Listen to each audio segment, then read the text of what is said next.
New Jersey. Don't hold it against me. Don't hold it against them. Yeah, either one of them. Founding member of the E Street Band, Gary Talent.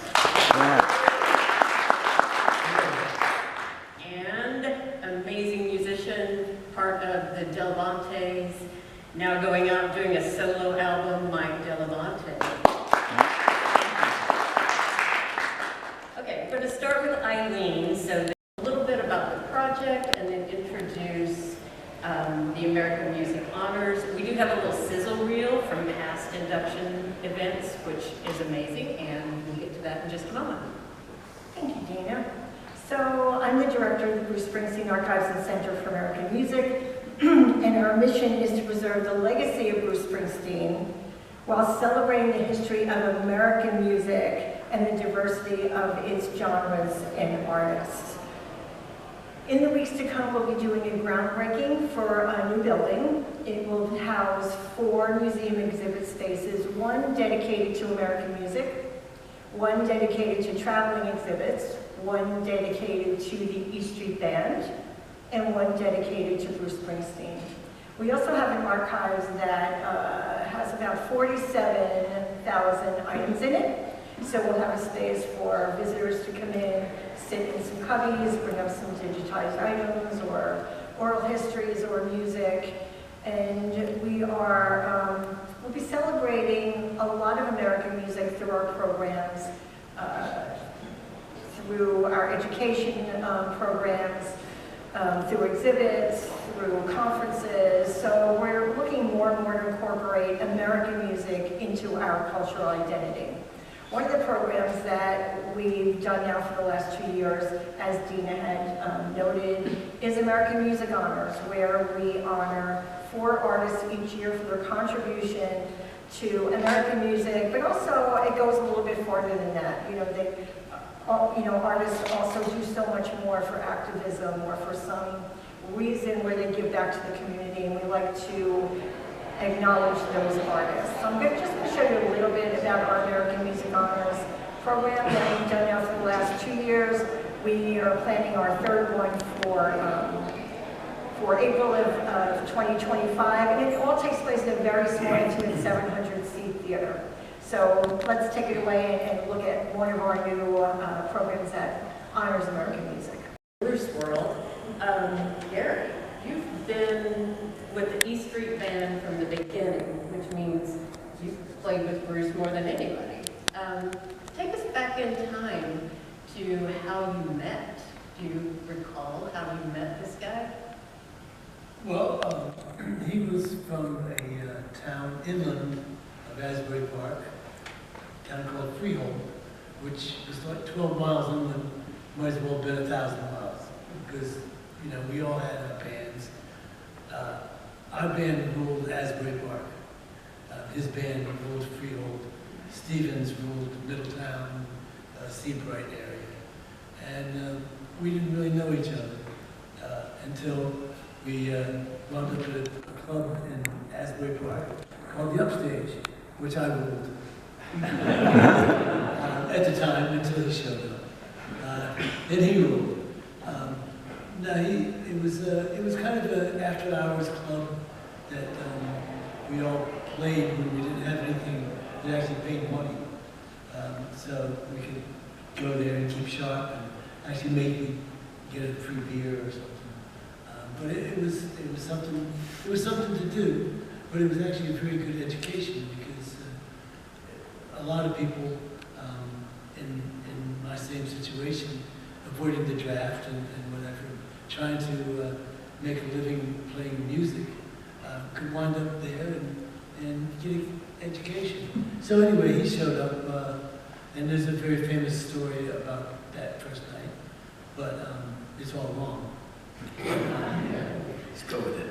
But the fact is, it was really just at that club that it was conducive to just throw people together and jam. Just people that never met before, to get up and do a set. And so we all got pretty good at that. And that's what we did. So that's kind of where we met. And eventually that club closed down and we had to find other places to play. So here we are playing Asbury Park again. So wait a minute, what about the story about the first night? What about it? That you said it was wrong. Well, it's the story about, Bruce tells a story about me judging him at this club when he shows up. But the fact is, I really wasn't judging him. Well, I guess I was. Because, well, Dani Federici asked me to come down and check this guy out that he had seen. And he and Vinny were thinking about starting a band. And I had talked to Dani about starting a band with me. It's a long story, kind of complicated, but the fact is,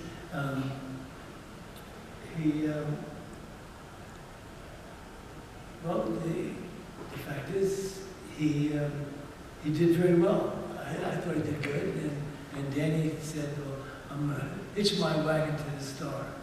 And I said, Dani, you should do that. Thanks. All right, so since we're in New Jersey, we'll go down here tonight. I know you're in Nashville now, but you've also got connections and roots in New Jersey. What was your experience with music and being in that area like? Well, I first want to say that there is an animated version online, a cartoon of how Gary and Bruce met. If anybody wants to go look it up. Everything's online. That's right. I'm sorry, what the question? So yeah, I'm from New Jersey originally. I was born in Rutherford and then moved after college over to Hoboken, if anybody's ever heard of that. And that had a great little scene going in the late 80s, early 90s. Maxwell's, Elysian Cafe, like really good little clubs to play. And then we were so close to New York City. But, you know, the music that we were playing at the time, which we didn't even have the word Americana, was called roots rock, or I think that was probably what we called it. We had there was a great scene in New York, if everyone remembers, the old Lone Star, and then the newer Lone Star, Uptown, and then there was the Rodeo Bar, the Continental. We had some really good places to play, but industry-wise, we were like on another planet. But it wasn't until we were playing a music seminar, which was huge up there, and a guy named Joey Williams saw us play from BMI in Nashville, and he invited Bob and I to come down to Nashville to kind of check it out. And that's actually how I met Gary. I met Gary here in town at Steve Earle show, which was, he was playing, he got up on stage and played with Steve at the old cannery, and then we met later on in the audience. But I mean, it was sort of coming together of two of my favorite artists. But this whole scene going on in the late 80s and early 90s of Foster Lloyd and John Prine and Steve Earle, and those were just the kind of music we just loved, and it was happening in Nashville, so that just lets you. New Jersey's always kind of been a hotbed for music inspiration and musicians who come from the area. What do you think it is about the area, specifically maybe the Jersey Shore, where so much of this music is incubated and is driven from? Well, like any area that has resorts, I mean, all through the 50s and 60s, they had Atlantic City and Summers Point, and all these places that basically people would go to drink and party, and they needed bands, and so there was bands from all over that came to New Jersey to play. And I guess New Jersey bands said, well, what the hell, we might as well get in on this. So I guess that I didn't get there till '64, but a band called the Jaywalkers was, they were big in Jersey Shore, they made records and stuff. Nothing that ever was a hit or anything, but there was a lot of activity, but there's no Jersey sound per se. I don't believe that at all. Everybody kind of did whatever they do. You can't really compare the Jukes with the Four Seasons. It's all just, and I think the proximity between Philadelphia and New York probably had something to do with keeping us busy. But record companies from Philadelphia or New York were not coming to Jersey Shore to look for talent. It didn't exist. So we had to go to them, of course. What was the question? You're answering it. Whether you remember the question or not, you're answering it. Yeah, just how does this music come from this space? I mean, it's incredible. Well, I think just necessity. It was just to keep the tourists happy. Right. You know, I think that's more than anything else. It's a, you know, the funny thing is, like, people think Count Basie's from Red Bank. Well, he was born in Red Bank, but he didn't really make a name for himself till he got to Tulsa. A lot of people had to leave New Jersey, including E Street Band. We had to try to find, you know, people who might dig what we do outside of New Jersey. Imagine that. But 50 years later, we have a few people who follow us. A few, yeah. I've heard. Aubrie sellers.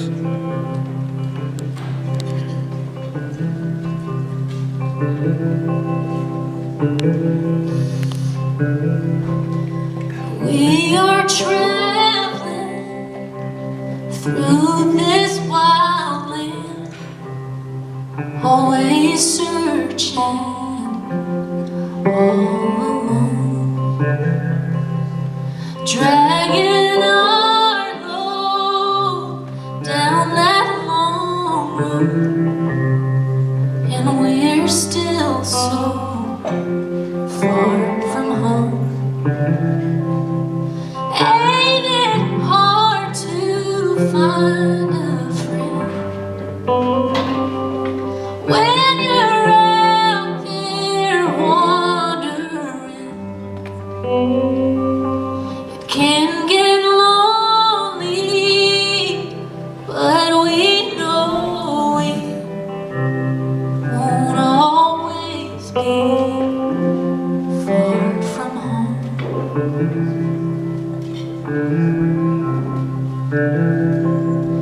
When the storms roll, casting shadows, we almost lose our way.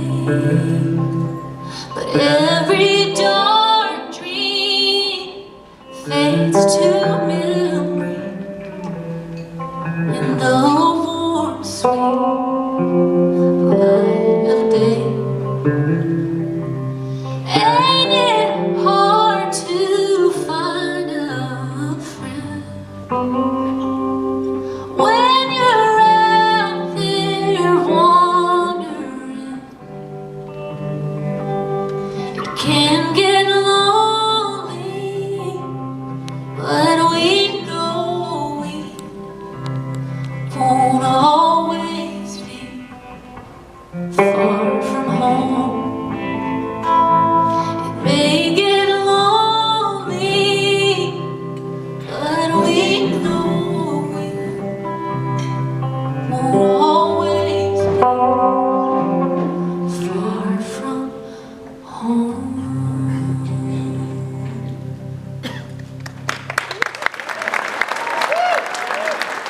Brentcobb is very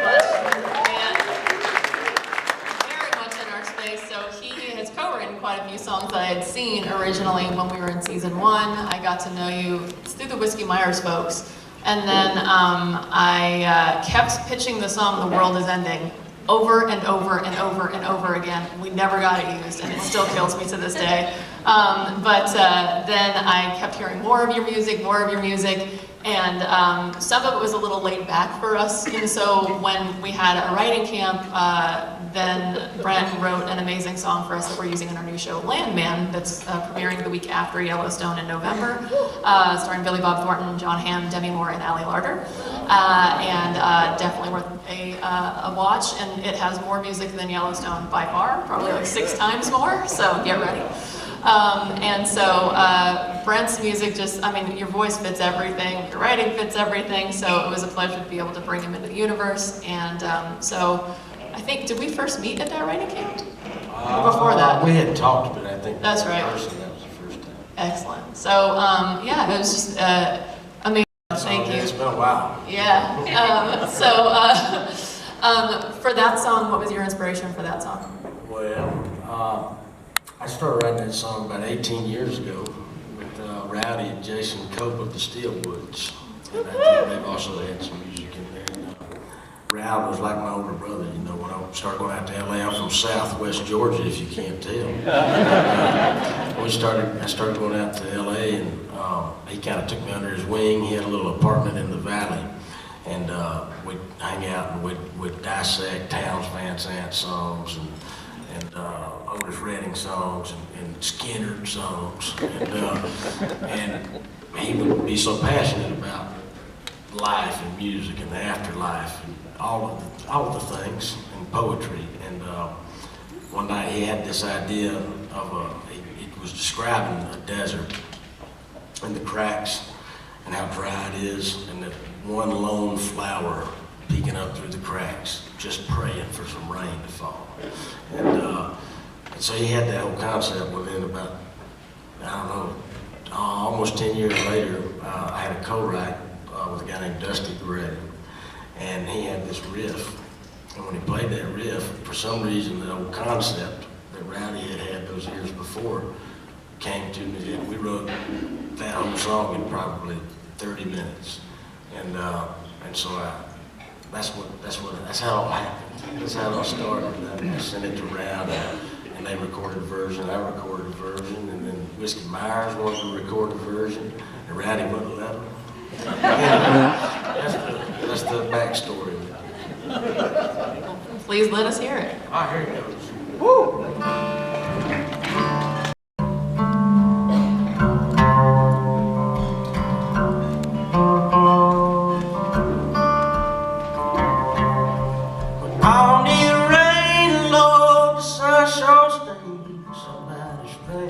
Rattlesnake, oh, my whole world run down.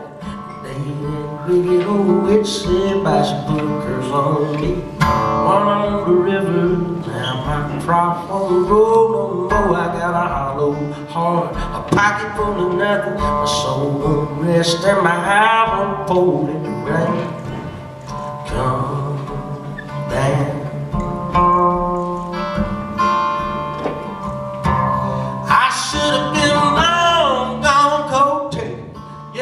Sitting on the front porch stone, looking back down the past wasn't murky. It ain't no wonder why my money's all gone. Put a curse on me. One on the river, now my trough on the road. No more, I got a hollow heart, a pocket full of nothing. My soul won't rest, my eye won't pour it to rain.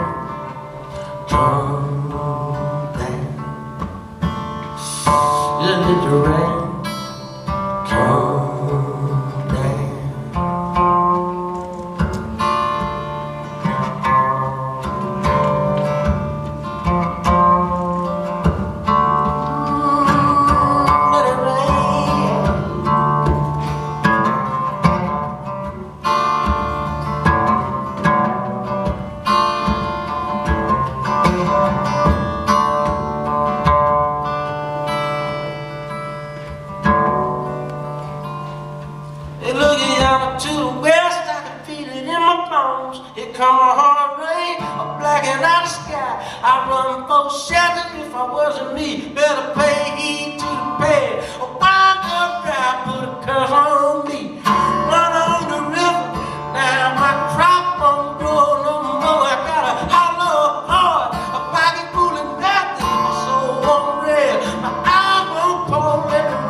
music in the show forever, because Texas, it just makes sense. And I really wanted to use your music, and I kept pitching like 4 different songs over and over again.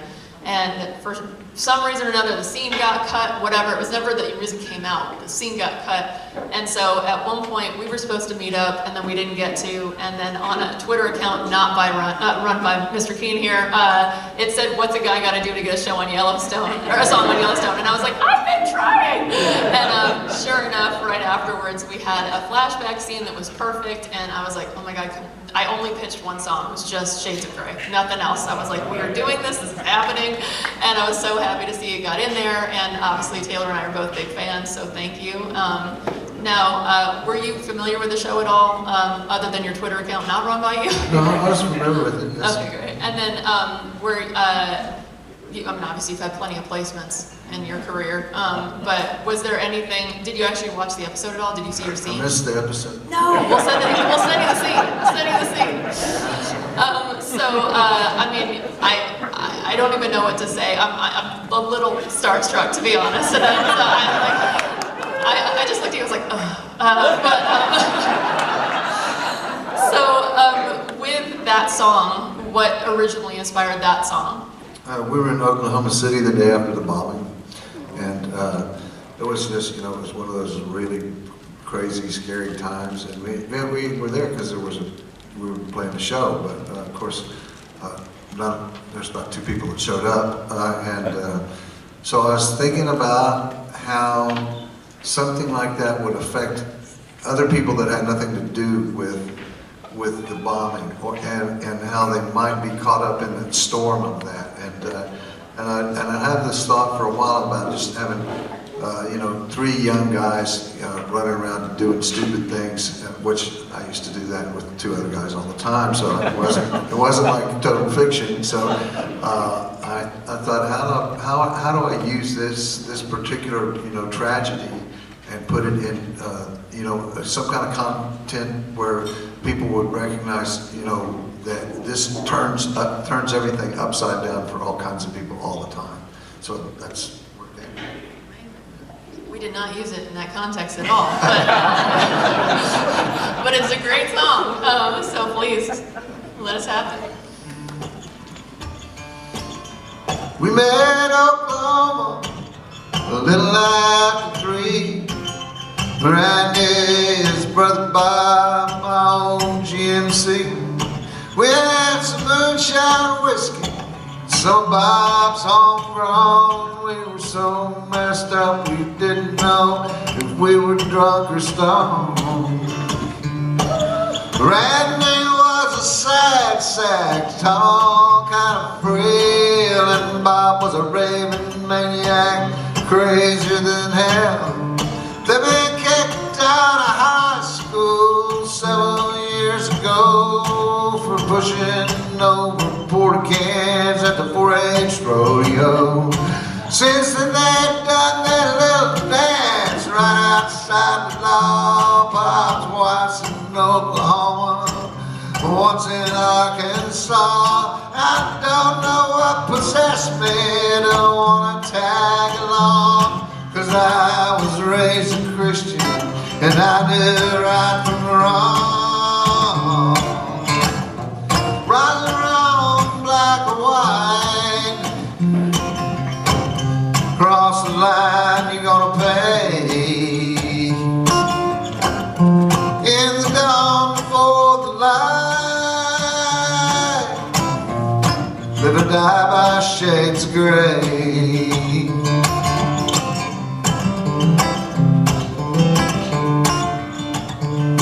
We stole 2 Charlie Evers from Randy's sweetheart's paw. We sold them at the livestock sale outside of Wichita.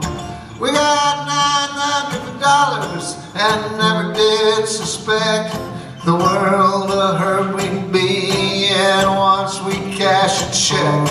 But next day we heard the story on the local radio.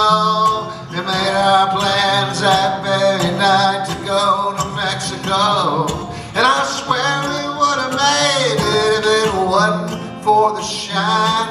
I got sick about the time we crossed that Kansas line. Right around black and white. Cross the line, you're gonna pay. In the dawn before the light, live or die by shades of gray.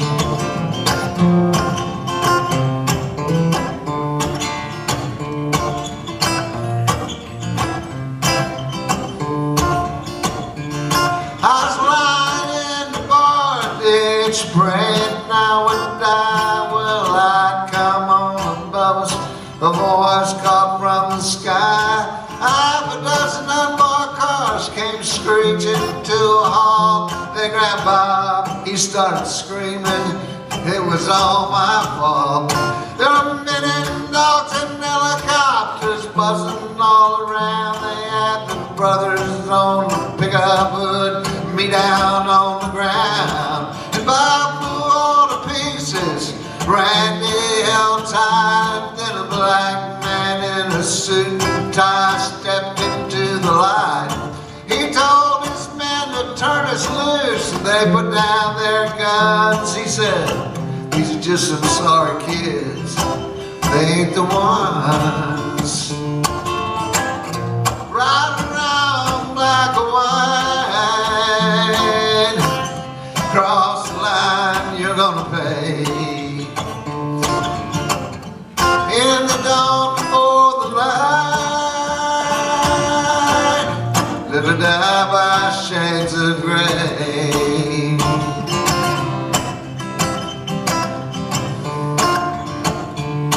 They left us by the roadside, downhearted and alone. Randy got behind the wheel, said, boys, I'm going home. We stood there and stared our fate, hungover but alive. That morning in late April, Oklahoma 95. Right around black and white, cross the line, you're gonna pay. In the dawn before the light, live or die by shades of gray. Live or die by shades of gray. Live or die by shades of gray.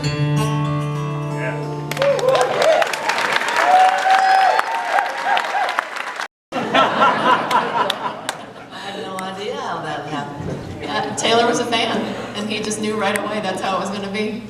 I love it. It made me the cool aunt with my nieces and nephews. And then when you wrote that song, what was the inspiration for that song? Well, it was a culmination of a lot of things. My father's dementia, the United States building up for a war in Iraq, the pedophile crisis in the Catholic Church, through the Spotlight series of the Boston Globe, being horrified to see priest after priest in handcuffs, the current dictator of North Korea's father testing nuclear weapons, those kind of little things. No gravity at all, yeah. Well, that makes sense why the weight of the song was felt for us to end the season. I mean, it's just such a beautiful, sparse song, and I really, I thank you so much, because I don't think I could have found anything better than that song, just to sort of take us out so quietly. And so, I always sort of describe the Yellowstone as sort of epically quiet, you know, like our songs, unless we're in the bunkhouse or in roping and raining scenes, we tend to have very sort of thoughtful, reflective songs that are very kind of internal. And that song just encompassed everything that we ever needed, and it is gorgeous. But did you, I remember, did you have the publishing? Is that why I reached out to you originally? Yeah. That's right, yeah. Thank God. Yeah. Keep your publishing. So, Keep your publishing. selfishly, it helped me because I got to meet you, so it was great. But we would love to hear that song right now, if you don't mind. Thank you so much. I can't believe you're thanking me. I really should be thanking you. That song has introduced me to so many people, and I'm forever in the debt of you and the great Taylor. I mean, it's just amazing how many people have found my music because of this song being placed in that show. So thank you. We'll consider a mutual admiration society.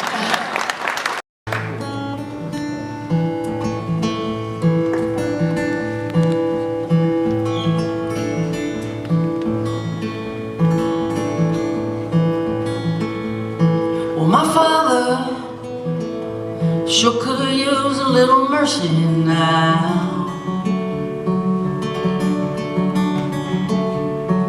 The fruits of his labor fall right slowly on the ground.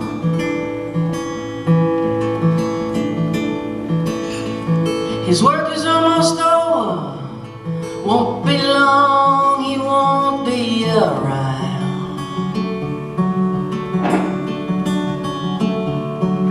I love my father, he could use some mercy now.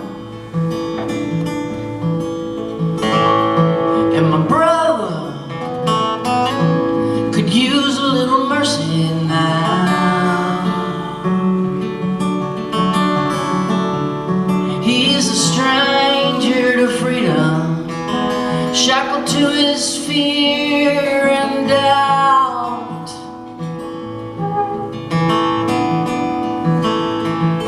The pain that he lives in, it's almost more than living will allow.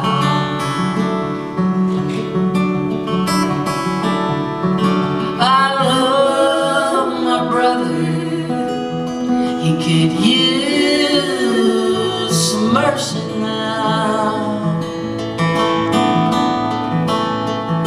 My church and my country, they could use a little mercy now.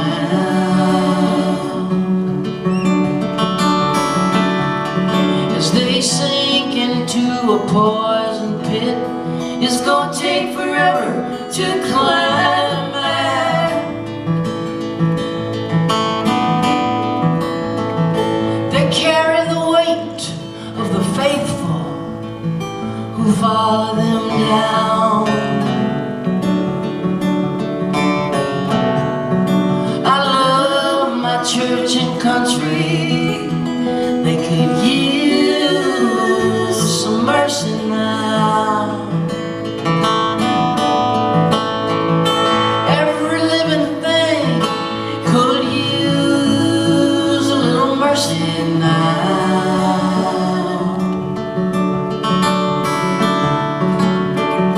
Only the hand of grace can end the race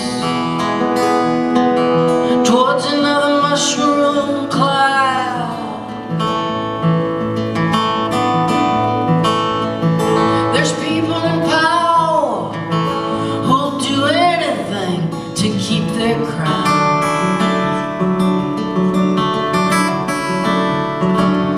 I love life, life itself could use some mercy now.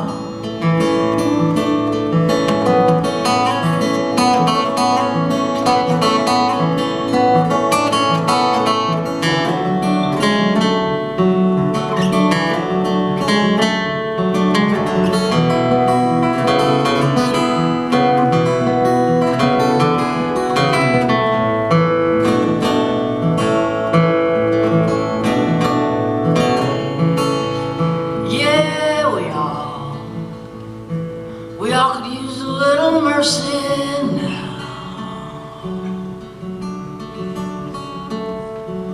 I know we don't deserve it, but we need it anyhow.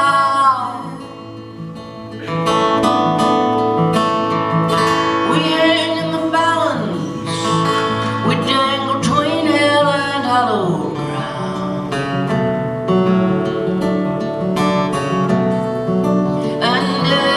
Single one of us could use some mercy now.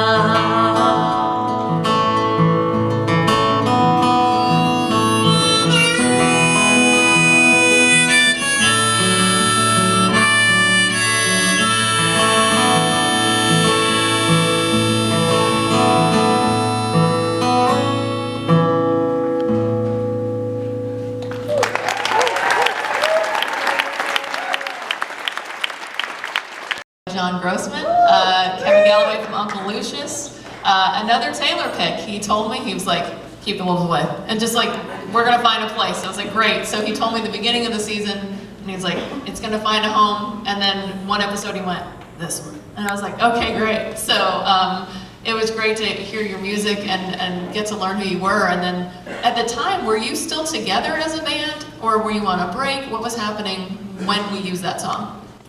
We were no longer together as a band. That's what I thought. Okay, yeah. We'd done a 13-year run and had dropped the microphone and wrapped it up and moved on. Who did what? Who's to blame? Just kidding. It was amicable.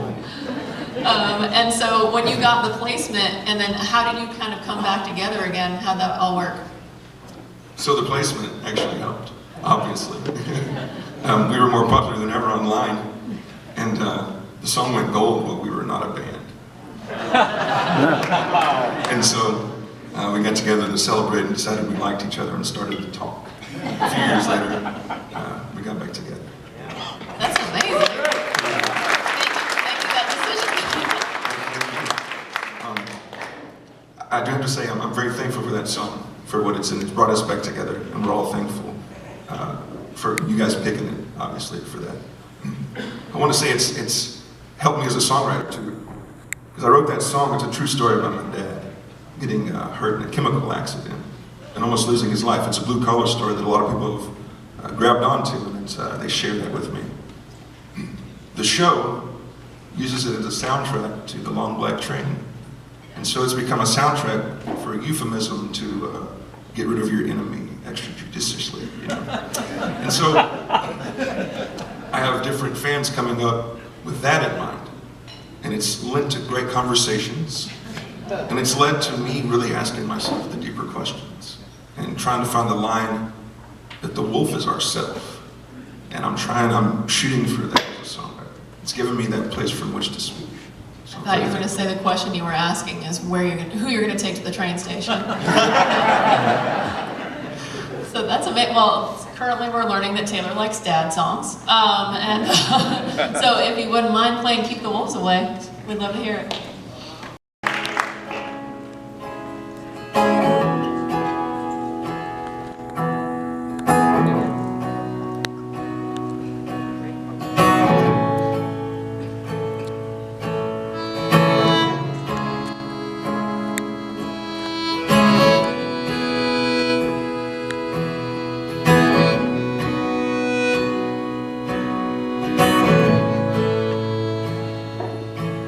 Took my first breath where the muddy Brazil spills into the Gulf of Mexico, where the skyline's colored by chemical plants that put bread on the table of the working man, where the working man does his best to provide safety and shelter for kids and a wife, giving a little of his soul every day, making all the time to keep the wolves away.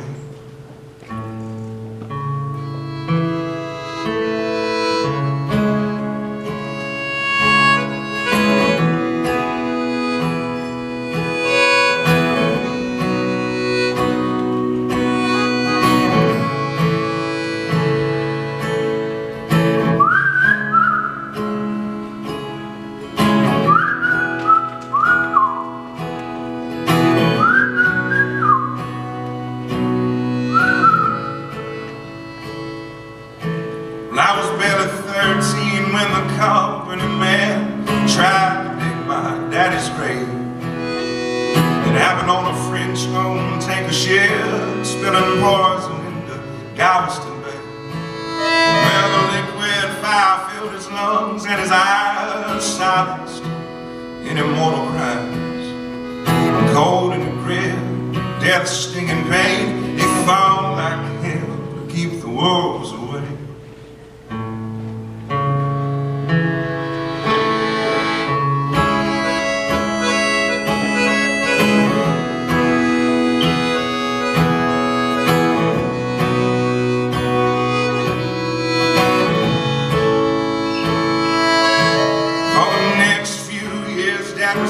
As a dog, but he made a recovery just despite the odds.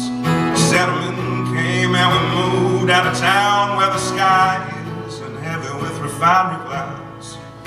he's still alive, he's doing good, he's in his 60s, but the money's running out. He's pinching for pennies, so I'm going for broke with every song I play, 'cause now it's my turn to keep the wolves away.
And the motherfucking Saints as the comment in the show.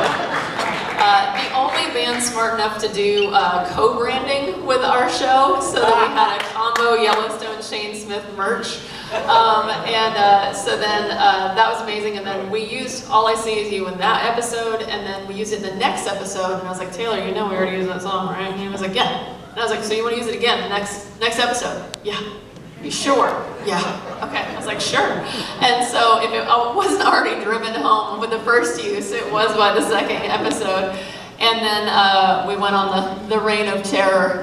We used a lot of Shane Smith songs, and then we got to season 5, and I was like, you know, we're getting close to the end here. We got some on cameras, you know, we really should like bring back our favorites. And so then I was like, we should put Shane Smith in there, you know? And I was like, and he was like, yeah, we'll do it. I'm like, okay, cool, but like now, though, like we should do it now. And so then, luckily, we had you available and on camera. I believe it was a windy day that day, but sadly I was not there for it, so I was having serious FOMO back in Los Angeles. And so then I was so happy to kind of seal the whole deal with having you on camera, but when you had the first use of All I See Is You, kind of how did it go? What happened for you after that?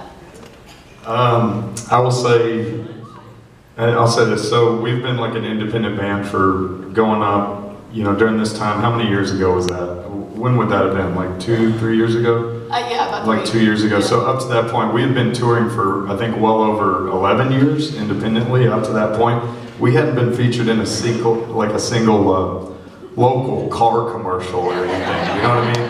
Like we had nothing up to this point, and then we got featured on the largest TV show in the universe essentially at the time. And so what happened was everything essentially doubled or tripled for us, like almost 7 years before anybody really heard it ever, especially on this TV show. So anyways, this is called All I See Is You, folks.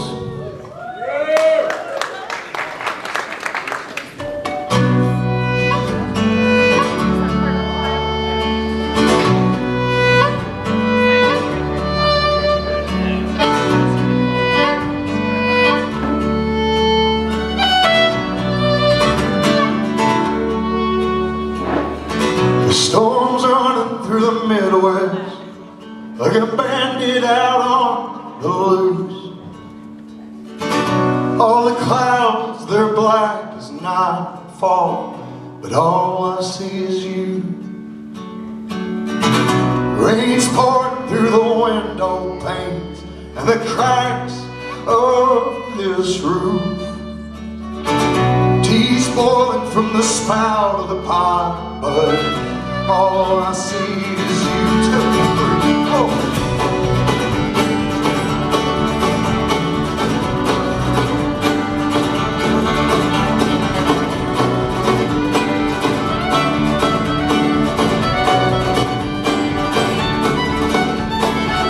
It's like the nights in Salt Lake City where the snow fell out too soon. People laughed out from their beers, but all I could see was you. I remember our first night abroad. rotated shifts with the moon. There was a lot to take in for some eyes from East Texas, but all I could see was you. 'Cause all I ever see is you.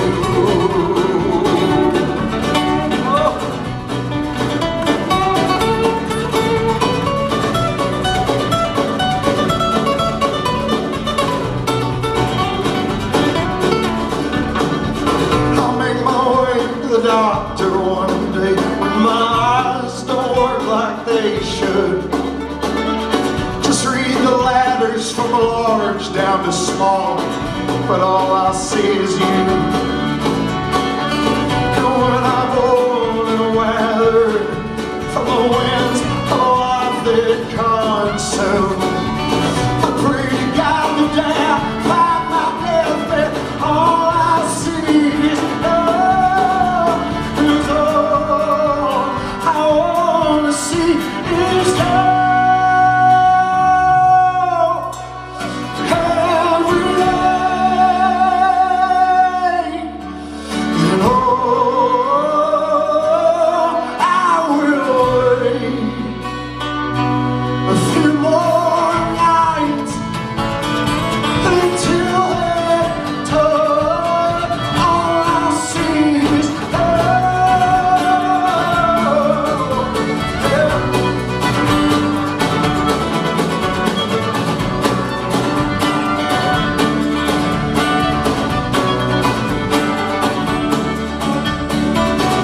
storms running through the Midwest like a bandit out on the loose. All the clouds, they're black as nightfall, but all I see is you. The rain's pouring through the window panes and the cracks of this roof. Tears boiling from the spout of the pilot, but all I see is you. That's all I hear. Y'all get your hands together, keep it beating. Let's go, go, go, go. Everybody, get it.